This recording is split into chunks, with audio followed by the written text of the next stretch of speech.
Chapter 15. Dr. Seward's Diary continued. For a while sheer anger mastered me. It was as if he had, during her life, struck Lucy on the face.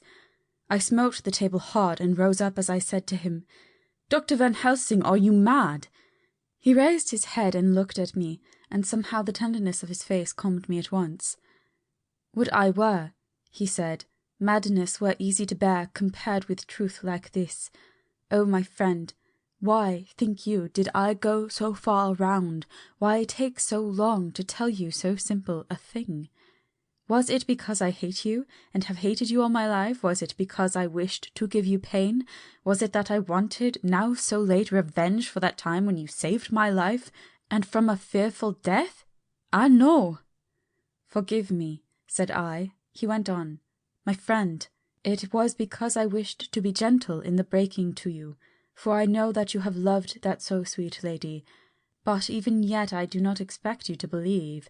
It is so hard to accept at once any abstract truth, that we may doubt such to be possible when we have always believed the no of it. It is more hard still to accept so sad a concrete truth, and of such a one as Miss Lucy. Tonight I go to prove it. Dare you come with me?" This staggered me. A man does not like to prove such a truth. Byron accepted from the category jealousy. And prove the very truth he most abhorred. He saw my hesitation and spoke. "The logic is simple. No madman's logic this time, jumping from tussock to tussock in a misty bog. If it be not true, then proof will be relief. At worst it will not harm. If it be true, ah, there is the dread. Yet very dread should help my cause, for in it is some need of belief. Some I tell you. Come, I tell you what I propose. First, that we go off now, and see that child in the hospital. Dr. Vincent of the North Hospital, where the papers say the child is friend of mine, and I think of yours since you were in class at Amsterdam. He will let 2 scientists see his case, if he will not let 2 friends. We shall tell him nothing, but only that we wish to learn, and then—" he took a key from his pocket and held it up, "and then we spend the night, you and I, in the churchyard where Lucy lies. This is the key that lock the tomb. I had it from the coffin man to give to Arthur." My heart sank within me, for I felt that there was some fearful ordeal before us. I could do nothing, however, so I plucked up what heart I could and said that we had better hasten, as the afternoon was passing. We found the child awake. It had had a sleep and taken some food, and altogether was going on well. Dr. Vincent took the bandage from its throat and showed us the punctures. There was no mistaking of the similarity to those which had been on Lucy's throat. They were smaller, and the edges looked fresher, that was all. We asked Vincent to what he attributed them, and he replied that it must have been a bite of some animal, perhaps a rat, but, for his own part, he was inclined to think that it was one of the bats which are so numerous on the northern heights of London. Out of so many harmless ones, he said, there may be some wild specimen from the south, of a more malignant species. Some sailor may have brought one home, and it managed to escape, or, even from the zoological gardens, a young one may have got loose. Or one be bred there from a vampire. These things do occur, you know. Only 10 days ago a wolf got out, and was, I believe, traced up in this direction. For a week after, the children were playing nothing but Red Riding Hood on the heath and in every alley in the place until this Bloofer lady scare came along, since when it has been quite a gala time for them. Even this poor little mite, when he woke up today, asked the nurse if he might go away. When she asked him why he wanted to go, he said he wanted to play with the Bloofer lady. "I hope," said Van Helsing, "that when you are sending the child home you will caution its parents to keep strict watch over it. These fancies to stray are most dangerous, and if the child were to remain out another night it would probably be fatal. But in any case, I suppose you will not let it away for some days." "Certainly not. Not for a week at least, longer if the wound is not healed." Our visit to the hospital took more time than we had reckoned on, and the sun had dipped before we came out. When Van Helsing saw how dark it was, he said, "There is no hurry. It is more late than I thought. Come, let us seek somewhere that we may eat, and then we shall go on our way." We dined at Jack Straw's castle, along with a little crowd of bicyclists and others who were genially noisy. About 10 o'clock we started from the inn. It was then very dark, and the scattered lamps made the darkness greater when we were once outside their individual radius. The professor had evidently noted the road we were to go, for we went on unhesitatingly, but, as for me, I was in quite a mix-up as to locality.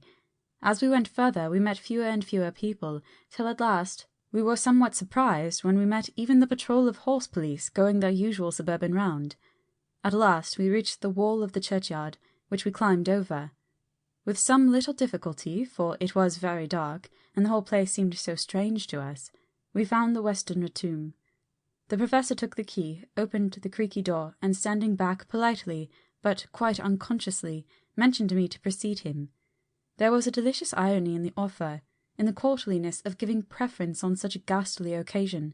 My companion followed me quickly, and cautiously drew the door to, after carefully ascertaining that the lock was a falling and not a spring one. In the latter case we should have been in a bad plight. Then he fumbled in his bag, and taking out a matchbox and a piece of candle, proceeded to make a light.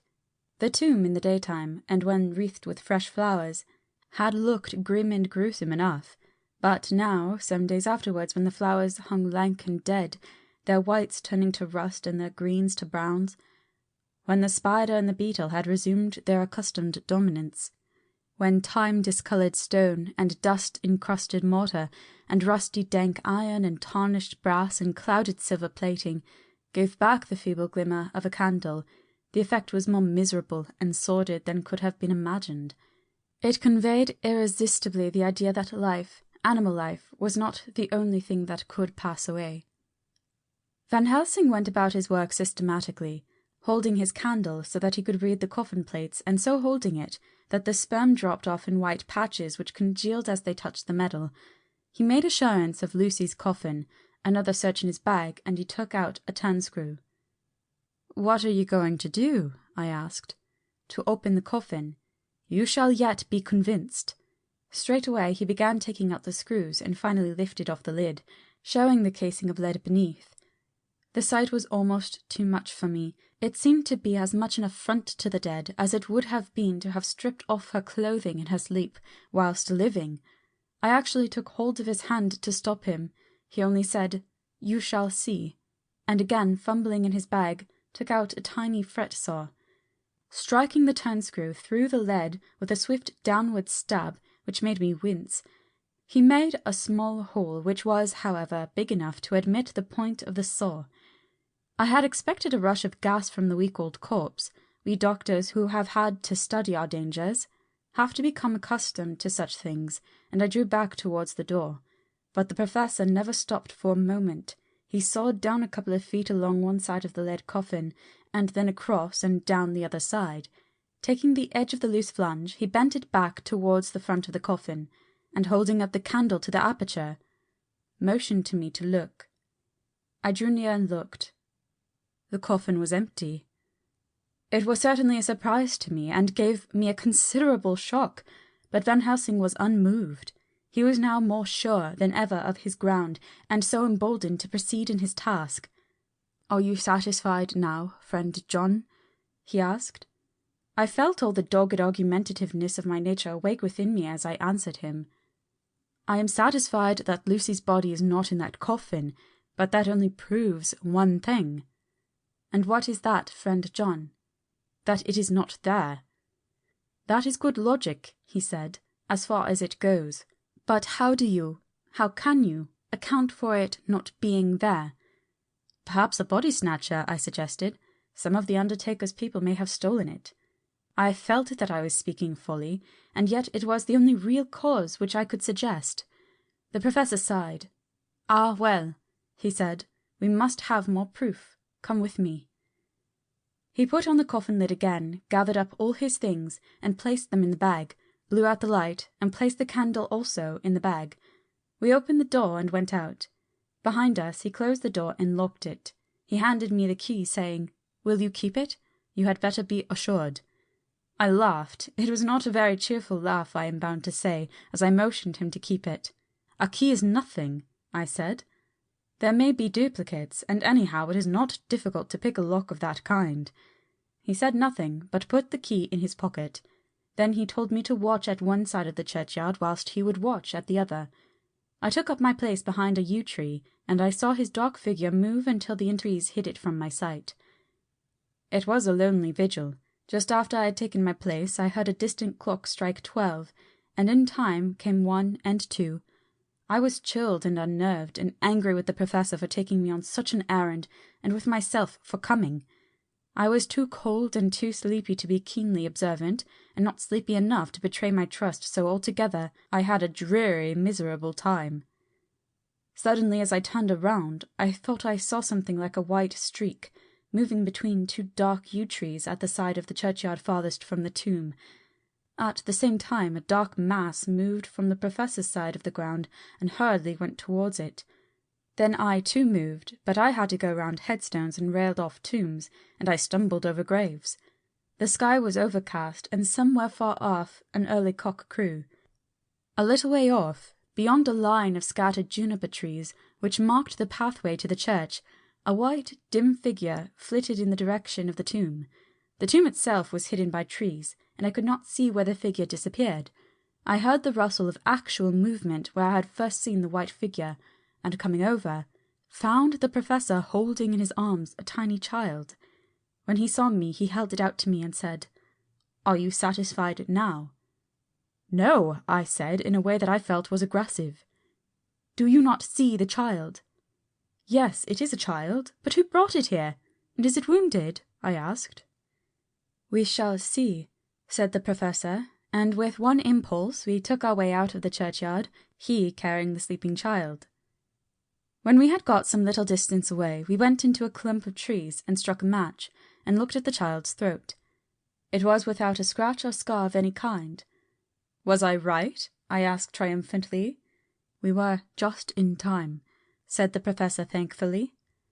We had now to decide what we were to do with the child, and so consulted about it.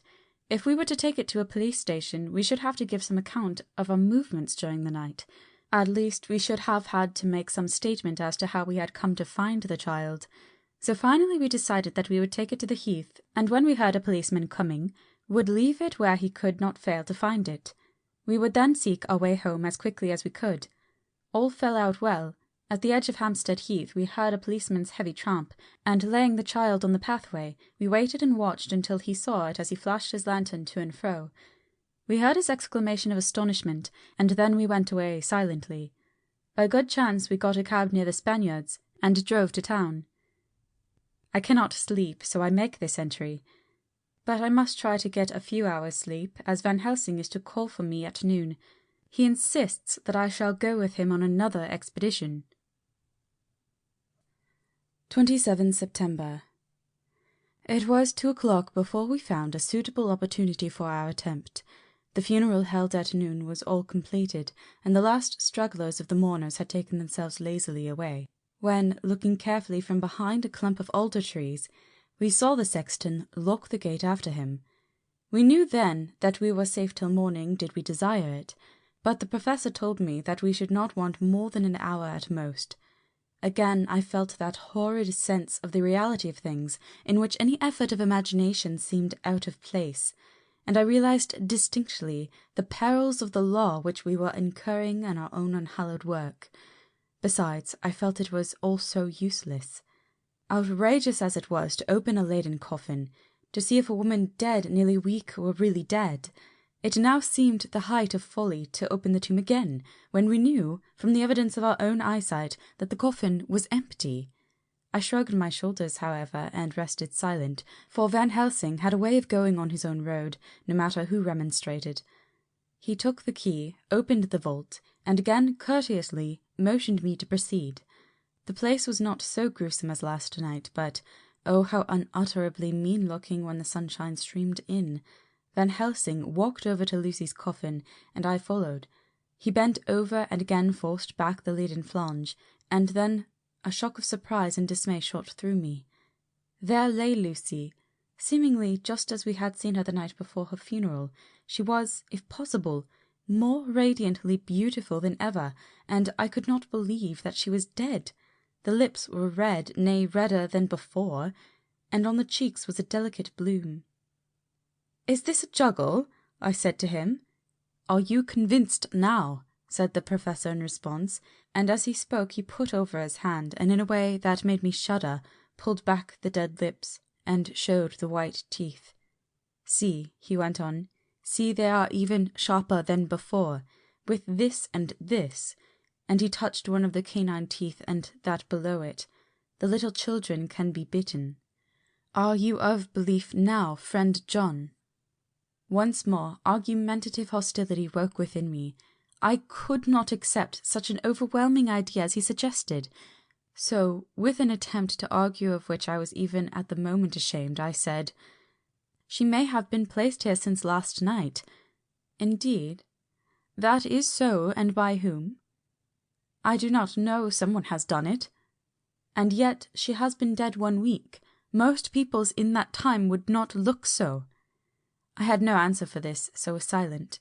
Van Helsing did not seem to notice my silence. At any rate, he showed neither chagrin nor triumph. He was looking intently at the face of the dead woman, raising the eyelids and looking at the eyes, and once more opening the lips and examining the teeth. Then he turned to me and said, "Here, there is one thing which is different from all recorded. Here is some dual life that is not as the common. She was bitten by the vampire when she was in a trance, sleepwalking.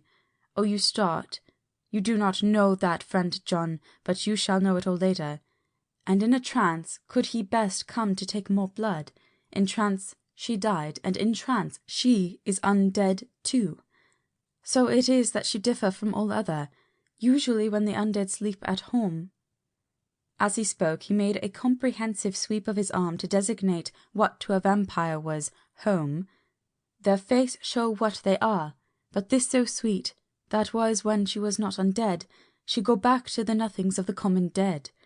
There is no malign here, see. And so it make hard that I must kill her in her sleep." This turned my blood cold, and it began to dawn upon me that I was accepting Van Helsing's theories. But if she were really dead, what was there of terror in the idea of killing her? He looked up at me, and evidently saw the change in my face, for he said almost joyously, "Ah, you believe now." I answered, "Do not press me too hard all at once. I am willing to accept. How will you do this bloody work?" "I shall cut off her head and fill her mouth with garlic, and I shall drive a stake through her body."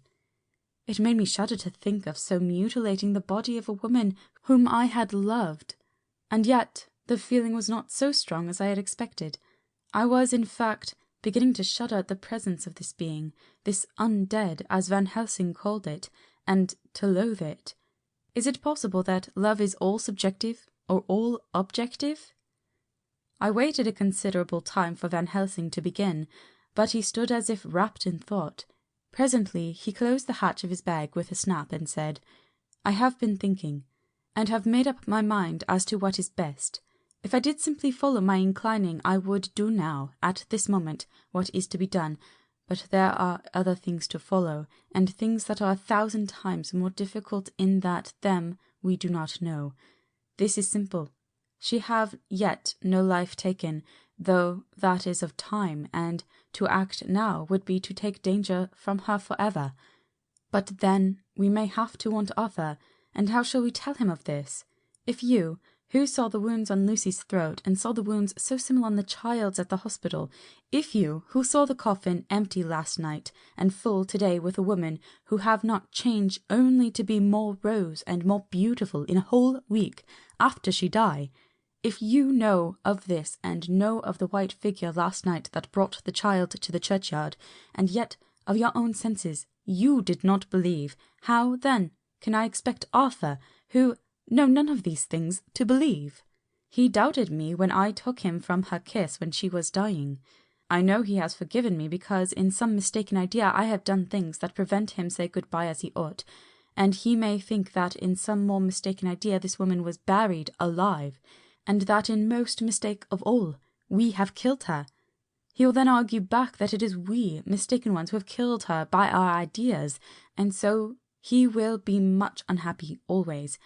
Yet he never can be sure, and that is the worst of all.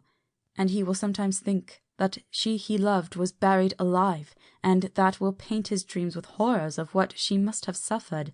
And again, he will think that we may be right, and that his so beloved was after all undead. No, I told him once, and since then I learn much. Now, since I know it is all true, 100,000 times more do I know that he must pass through the bitter waters to reach the sweet.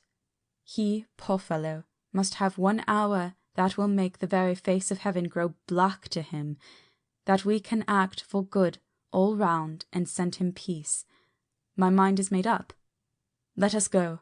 You return home for tonight to your asylum, and see that all be well. As for me, I shall spend the night here in this churchyard in my own way. Tomorrow night you will come to me to the Berkeley Hotel at 10 of the clock. I shall send for Arthur to come too, and also that so fine young man of America that gave his blood. Later we shall have work to do. I come with you so far as Piccadilly, and there dine, for I must be back here before the sunset. So we locked the tomb, and came away, and got over the wall of the churchyard, which was not much of a task, and drove back to Piccadilly. Note left by Van Helsing in his portmanteau, Berkeley Hotel, directed to John Seward, M.D. Not delivered. 27 September. Friend John, I write this in case anything should happen. I go alone to watch in that churchyard. It pleases me that the undead Miss Lucy shall not leave tonight, that so on the morrow night she may be more eager.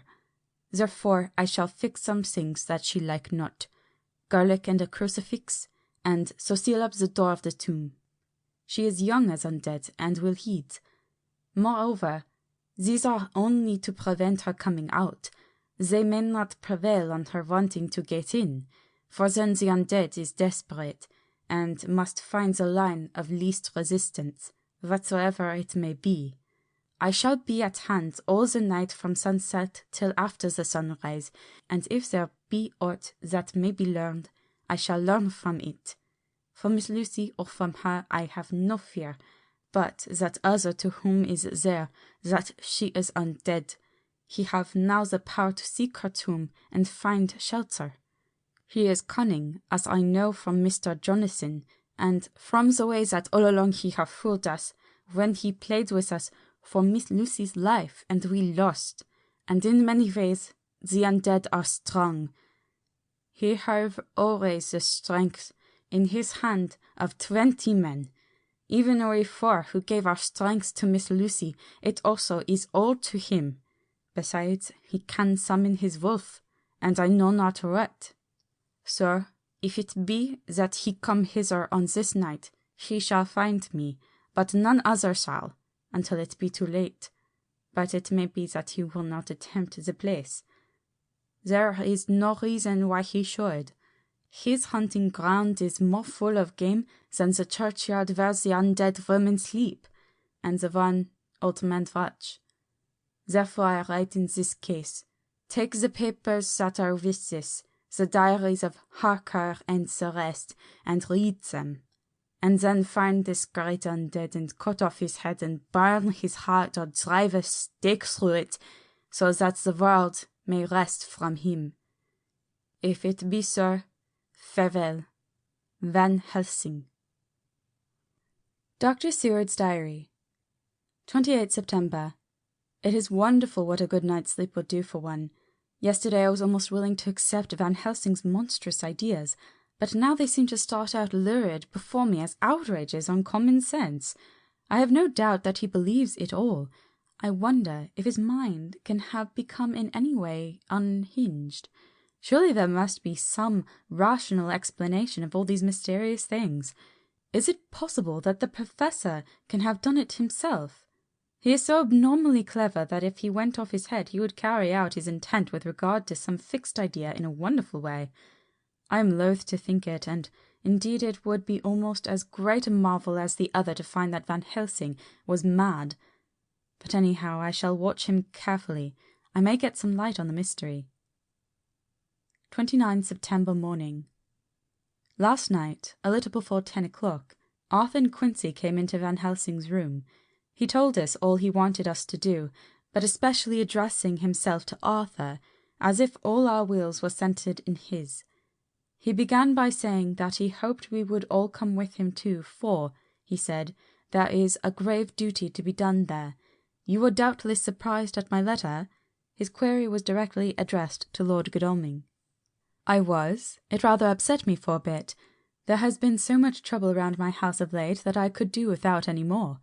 I have been curious, too, as to what you mean. Quincy and I talked it over, but the more we talked, the more puzzled we got. Till now I can say for myself that I'm about up a tree as to any meaning about anything. Me too, said Quincy Morris laconically. Oh, said the Professor, then you are near the beginning, both of you, than friend John here, who has to go a long way back before he can even get so far as to begin. It was evident that he recognized my return to my old doubting frame of mind without my saying a word. Then, turning to the other two, he said with intense gravity, I want your permission to do what I think good this night. It is, I know, much to ask, and when you know what it is I propose to do you will know, and only then, how much. Therefore, may I ask that you promise me in the dark, so that afterwards, though you may be angry with me for a time, I must not disguise from myself the possibility that such may be. You shall not blame yourselves for anything. That's frank anyhow, broke in Quincy. I'll answer for the Professor. I don't quite see his drift, but I swear he's honest, and that's good enough for me. I thank you, sir, said Van Helsing proudly. I have done myself the honour of counting you one trusting friend, and such endorsement is dear to me. He held out a hand, which Quincy took. Then Arthur spoke out. Dr. Van Helsing, I don't quite like to buy a pig in a poke, as they say in Scotland, and if it be anything in which my honour as a gentleman or my faith as a Christian is concerned, I cannot make such a promise. If you can assure me that what you intend does not violate either of these two, then I give my consent at once, though for the life of me I cannot understand what you are driving at. I accept your limitation, said Van Helsing, and all I ask of you is that if you feel it necessary to condemn any act of mine, you will first consider it well, and be satisfied that it does not violate your reservations. Agreed, said Arthur. That is only fair. And now that the pourparlers are over, may I ask what it is we are to do? I want you to come with me, and to come, in secret, to the churchyard at Kingstead. Arthur's face fell as he said in an amazed sort of way, Where poor Lucy is buried. The Professor bowed. Arthur went on. And when there? To enter the tomb. Arthur stood up. Professor, are you in earnest, or is it some monstrous joke? Pardon me. I see that you are in earnest. He sat down again, but I could see that he sat firmly and proudly, as one who is on his dignity. There was silence until he asked again. And when in the tomb? To open the coffin. This is too much, he said, angrily rising again. I am willing to be patient in all things that are reasonable, but in this desecration of the grave of one who... He fairly choked with indignation. The Professor looked pityingly at him. If I could spare you one pang, my poor friend, he said, God knows I would. But this night our feet must tread on thorny paths, or later, and forever, the feet you love must walk in paths of flame. Arthur looked up with set white face and said, Take care, sir. Take care. Would it not be well to hear what I have to say? Said Van Helsing. And then you will at least know the limit of my purpose. Shall I go on? That's fair enough, broke in Morris. After a pause, Van Helsing went on, evidently with an effort. Miss Lucy is dead. Is it not so? Yes. Then there can be no wrong in her. But if she be not dead... Arthur jumped to his feet. Good God, he cried. What do you mean? Has there been any mistake? Has she been buried alive? He groaned in anguish that not even hope could soften. I did not say she was alive, my child. I did not think it. I go no further than to say that she might be undead." "Undead? Not alive? What do you mean? Is this all a nightmare, or what is it?" "There are mysteries which men can only guess at, which, age by age, they may solve only in part. Believe me, we are now on the verge of one, but I have not done. May I cut off the head of dead Miss Lucy?" "Heavens and earth, no!" cried Arthur in a storm of passion. "Not for the wide world will I consent to any mutilation of a dead body. Dr. Van Helsing, you try me too far. What have I done to you that you should torture me so?" "What did that poor, sweet girl do, that you should want to cast such dishonour on her grave? Are you mad that speak of such things, or am I mad to listen to them? Don't dare to think more of such a desecration. I shall not give my consent to anything you do, and I have a duty to do in protecting her grave from outrage, and by God I shall do it." Van Helsing rose up from where he had all the time been seated, and said gravely and sternly, "My Lord of Godalming, I too have a duty to do, a duty to others, a duty to you, a duty to the dead, and by God I shall do it. All I ask you now is that you come with me, that you look and listen, and if, when later I make the same request, you do not be more eager for its fulfilment even than I am, then I shall do my duty, whatever it may seem to me, and then, to follow of your lordship's wishes, I shall hold myself at your disposal to render an account to you when and where you will." His voice broke a little, and he went on with a voice full of pity. "But I beseech you, do not go forth in anger with me. In a long life of acts which were often not pleasant to do, and which sometimes did wring my heart, I have never had so heavy a task as now. Believe me that if the time comes for you to change your mind towards me, one look from you will wipe away all this so sad hour, for I would do what a man can to save you from sorrow. Just think, for why should I give myself so much labour and so much of sorrow? I have come here from my own land to do what I can of good, at the first to please my friend John, and then to help a sweet young lady whom, too, I came to love. For her, I am ashamed to say so much, but I say it in kindness. I gave what you gave, the blood of my veins, I gave it.